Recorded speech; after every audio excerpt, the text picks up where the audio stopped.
Меня давят, извините. Меня давят.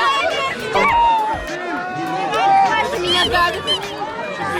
블라디미르 푸틴 러시아 대통령이 수도 모스크바가 아닌 지방에서 시민들과 만났습니다. 러시아 민간 용병 기업 바그너 그룹의 무장 반란 이후 첫 공식 행보인데요. 그러나 미소 띈 얼굴과 다르게 피해 숙청은 시작된 모양새입니다. 푸틴의 칼날은 러시아 영웅훈장을 받았던 인물이자 이번 바그너 그룹의 반란에 가담했다는 혐의를 받는 수로비킨에게 향했습니다.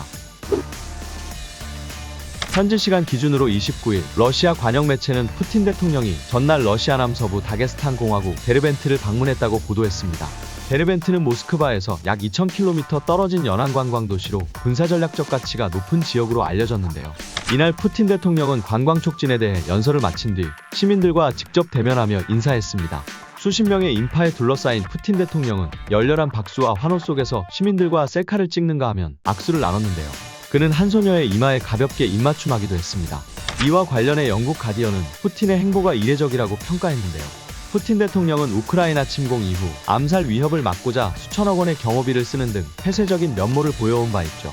주요 외신들은 이 같은 푸틴 대통령의 행보에 대해 국민의 지지와 사랑받는 지도자의 모습을 연출한 것이라며 바그너 그룹의 반란 이후 국정이 정상적으로 운영되고 있음을 과시하기 위한 행동이라고 분석했습니다. 앞서 바그너 그룹의 수장 예브게니 프리고진이 무장 반란 직후 러시아 시민들로부터 환영받는 모습을 염두에 두었을 가능성도 있는데요. 실제로 당시 프리고진은 러시아 시민들에게 뜨거운 환호를 받고 함께 사진을 촬영하기도 했습니다. 한편 현지 매체 모스크바 타임스는 지난 28일 러시아 국방부 관계자 말을 인용해 세르게이 수로비킨 우크라이나전 합동군 부사령관이 바그너 그룹 반란에 가담한 혐의로 체포됐다고 밝혔는데요. 모스크바 타임스는 수로비킨이 프리고진을 도와서 무장 반란을 계획했다며 반란 종료 다음 날인 지난 25일 체포됐다고 전했습니다.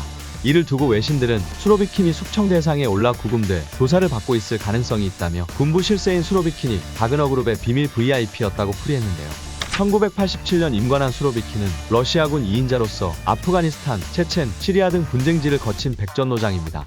유능하면서도 잔인한 그는 아마겟돈 장군, 시리아 도살자 등으로 불리며 러시아군 군기를 강화했는데요. 수로비킨은 지난 2017년 시리아 내전 등에 참여해 민간인과 군인을 가리지 않고 반군 지역에 무차별 폭격을 가한 것으로 전해졌습니다. 또 시리아 정부군의 화학무기 사용을 공모했다는 혐의를 받는 등 전쟁 범죄 논란에 휘말렸으나 그는 2일 이후 러시아 항공우주군 총사령관이 됐고 최고 훈장인 러시아 연방 영웅훈장을 받았는데요.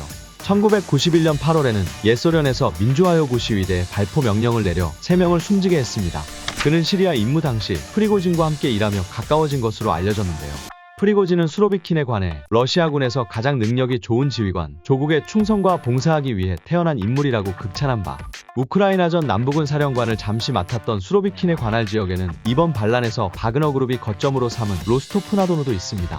한편 미국 CNN은 바그너 그룹의 비밀 VIP 멤버로 수로비킨을 포함해 러시아 군 및 정보부 고위관리 최소 30명이 함께 명단에 올라 있다고 전했습니다.